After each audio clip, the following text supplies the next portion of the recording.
Assalamualaikum warahmatullahi wabarakatuh.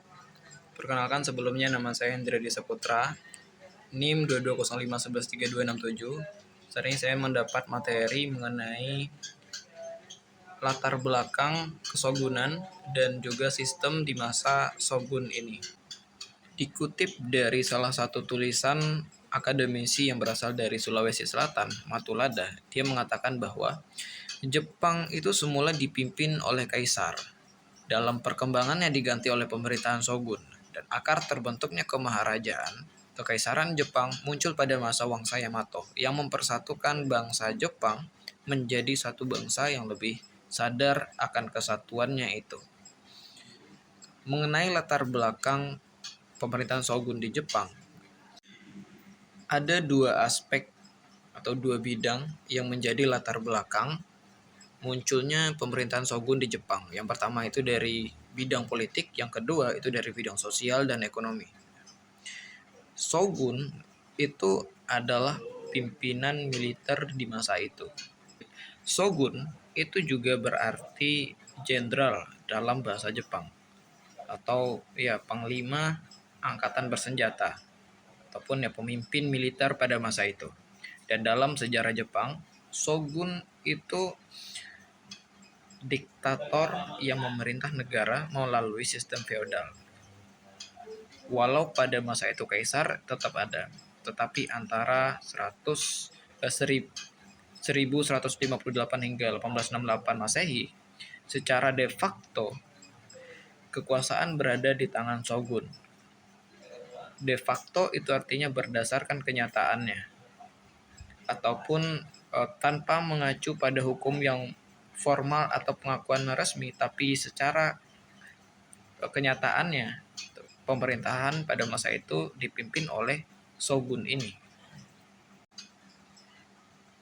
Pada masa zaman Heian, masa sebelum era kesogunan, ada satu keluarga yang begitu menonjol daripada keluarga-keluarga lain, namanya adalah keluarga Fujiwara.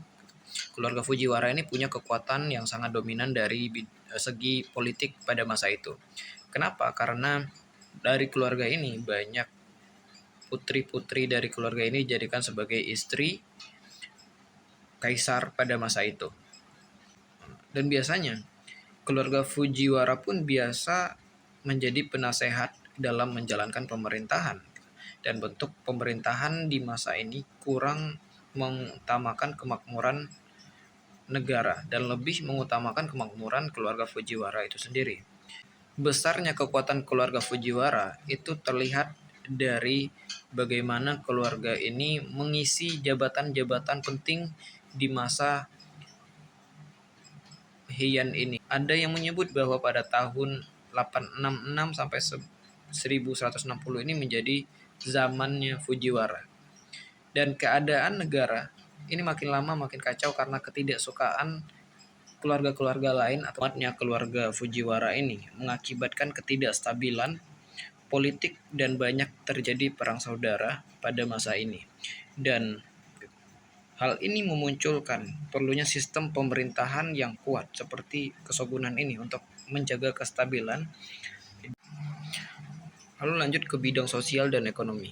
Pada periode Heian ini ada peraturan bahwa semua tanah itu dijadikan milik negara dan dibagikan sama rata kepada rakyat untuk diusahakan sebagai tindakan dalam pembaharuan Taika, reformasi Taika pada masa itu. Cuman ini hanya menjadi teori belaka karena dalam prakteknya itu tidak terlaksana dengan baik karena ini menimbulkan sistem feodalisme di masa Heian ini 5 sampai 1603 itu di era feodal. Itu pemerintahan Jepang itu menerapkan sistem pemerintahan yang menempatkan shogun sebagai pemimpin tertinggi itu, namun kaisar tetap ada tapi hanya sebagai simbol dan menjalankan tugas-tugas seremonial. Model pemerintahan shogun itu terdiri dari dua divisi utama, yaitu divisi samurai militernya pada masa itu dan divisi pengadilan atau hukum. Alright. Baiklah, saya akan melanjutkan penjelasan dari teman saya, di mana saya mendapatkan untuk menjelaskan sedikit tentang isi film ini. Dulu saya pikir hidup zaman dulu itu sangat enak karena seperti yang kita ketahui zaman dulu itu kan selalu mendapatkan sesuatu yang ada di dalam desa kita itu, yang ada di sekeliling kehidupan kita. Tetapi pada kenyataannya setelah saya melihat film Harakiri, bahwasannya pada zaman dulu itu juga mengalami kesulitan akan rendahnya ekonomi serta kesulitannya untuk mencari kerja. Nah, misalnya nih, kamu itu lulusan akademika samurai. Nah, lulusan akademika samurai kamu ini adalah lulusan yang sangat terbaik dan terus bekerja pada sebuah klan atau perusahaan gitu. Nah, terus tiba-tiba itu badai itu mengguncang perusahaan kalian dan sehingga para atasan kalian itu melakukan tindakan korupsi dan lalu ditangkapnya oleh kantor KPK, oleh pihak KPK gitu ya, dan lalu mati bunuh diri. Nah, itulah yang terjadi pada para samurai di film ini dan mengakibatkan banyaknya samurai melakukan harakiri demi mempertahankan kehormatannya daripada harus menjalani hidup kesusahan. Ternyata untuk melakukan harakiri itu nggak semudah yang kita kira. Agar banyak yang menganggap perbuatan kita tuh terhormat, maka harus meminjam tempat klan lain untuk melakukan proses itu dengan disaksikannya banyak saksi, namun banyak klan menolak tempatnya untuk dijadikannya sebagai tempat untuk melakukan harakiri. Sebagai gantinya mereka memberi pekerjaan ataupun kepingan emas untuk mencapai para samurai itu untuk melakukannya. Namun sialnya yang dirasakan oleh Motome Chijiwam untuk memohon bunuh diri itu malah dikabulkan oleh atasannya. Bukannya mendapatkan emas kepingan untuk keluarganya, dia malah dipaksa melakukan harakiri walaupun udah beberapa kali untuk memohon agar ditangguhkan gitu ya. Seiring beriringnya waktu, muncullah kembali ke klan. Nah, tempat ini di mana Chijiwa melakukan harakiri, seorang pria dengan jambang yang lebat mengajukan permohonan yang sama, yaitu meminjam tempat untuk melakukan harakiri. Laki-laki ini bernama Sanshiro Sugumo yang ternyata tidak hanya akan melakukan harakiri, tetapi di samping itu memiliki maksud tersendiri. Nah, apa sih maksud tersendiri itu? Ternyata Hanshiri adalah mertua dari Chijiwa, seorang samurai yang hidup dalam kekurangan dan klan ini telah lama dibubarkan. Ia bekerja sebagai pembuat payung untuk bertahan hidup, mempunyai seorang anak, seorang menantu dan cucu yang masih bayi. Karena mereka ini adalah keluarga yang serba kekurangan dan tidak mempunyai uang untuk biaya pengobatan anggota keluarganya, maka Chijiwa ini nekat melakukan hal yang saya jelaskan di atas tadi, yaitu harakiri, agar mendapatkan kepingan emas yang diharapkan, tetapi malah menjadi suatu masalah yang sangat bertubi-tubi. Nah, pada film drama ini tuh sebenarnya melibatkan nilai-nilai budaya dengan sentilan-sentilan di mana-mana. Misalnya alasan orang-orang yang melakukan harakiri pada demikian pencitraan semata atau ada arti tersendiri. Apa karena dorongan diri atau cuma karena tuntutan tradisi seperti yang diucapkan Hanshiro tadi. Nah, sebenarnya itu menurut Pawiki, harakiri itu memiliki arti merobek perut, atau harakiri itu memiliki kata lain yaitu sepuku. Sebenarnya nggak jauh beda dari yang saya bilang tadi, yaitu perobekan perut atau semacam bunuh diri gitu.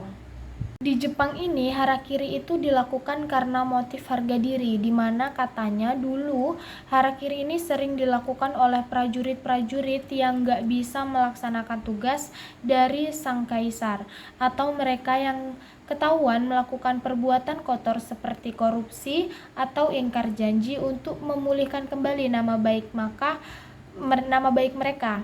Nah, maka mereka ini rela melakukan aksi bunuh diri ini.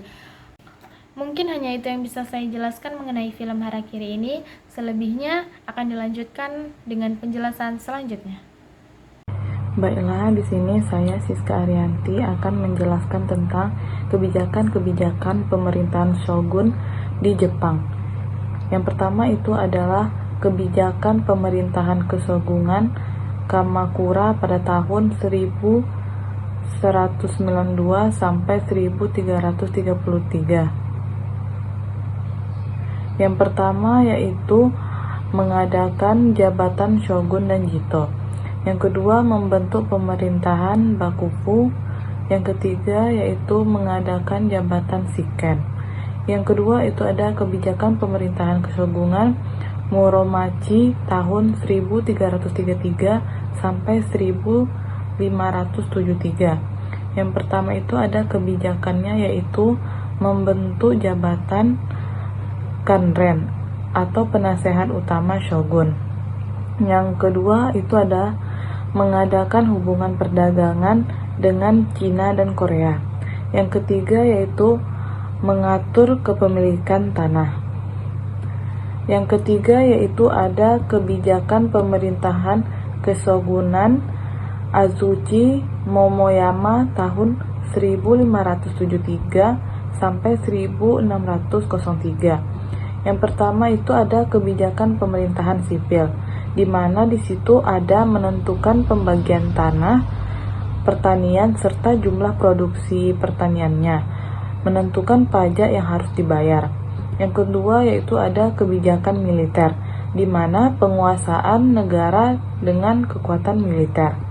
Yang ketiga itu ada kegiatan beragama, di mana membantu masuknya misionaris Ordo Jesuit ke Jepang untuk menyebarkan agama Kristen. Yang keempat itu ada kebijakan terhadap istana, ikut membantu dalam soal keuangan dan turut campur dalam mengambil keputusan di istana. Yang kelima itu ada kebijakan perdagangan, menjalankan politik bebas pasar bebas yaitu Rakuichi Rakuzal. Yang terakhir itu ada kebijakan luar negeri, memaksa Korea membayar upeti kepada Jepang. Yang terakhir ada kebijakan kepegawaian yaitu mengangkat pengikut berdasarkan prestasinya. Yang keempat itu ada kebijakan pemerintahan keshogunan Tokugawa pada tahun 1603 sampai 1867. Yang pertama itu ada mengawasi para daimyo. Yang kedua ada mengawasi hubungan dengan kaisar. Yang ketiga menerapkan politik isolasi atau sakoku. Yang terakhir ada membagi status sosial dalam masyarakat. Sekian penjelasan dari saya. Baik, bismillahirrahmanirrahim. Assalamualaikum warahmatullahi wabarakatuh. Saya Fiora Salsapuja. Pada materi kali ini saya akan menjelaskan mengenai runtuhnya pemerintahan keshogunan. Nah, yang mana runtuhnya pemerintahan keshogunan ini disebabkan oleh dua faktor. Yang pertama ada faktor dalam negeri dan yang kedua ada faktor luar negeri. Yang mana faktor luar negeri ini dikarenakan datangnya Komodor Perry pada tahun 1853 dan 1854, yang mana para Komodor Perry ini meminta Jepang untuk membuka diri terhadap dunia luar. Kemudian faktor yang kedua itu adalah faktor dari dalam negeri, yang mana faktor dari dalam negeri ini dikarenakan banyaknya masyarakat Jepang yang kecewa dengan pemerintahan shogun karena tidak bisa melindungi tanah Jepang dari masuknya bangsa asing, sehingga muncullah pemberontakan yang dilakukan untuk menggulingkan kekuasaan shogun dan mengembalikan kekuasaan pada kaisar.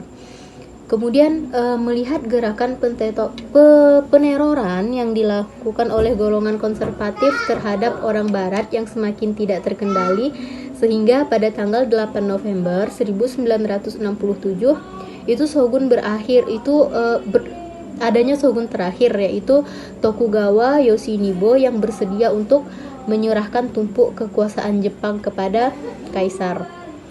Baik, itu sejarah singkat dari berakhirnya pemerintahan keshogunan. Mungkin hanya itu materi saya yang dapat saya sampaikan. Assalamualaikum warahmatullahi wabarakatuh.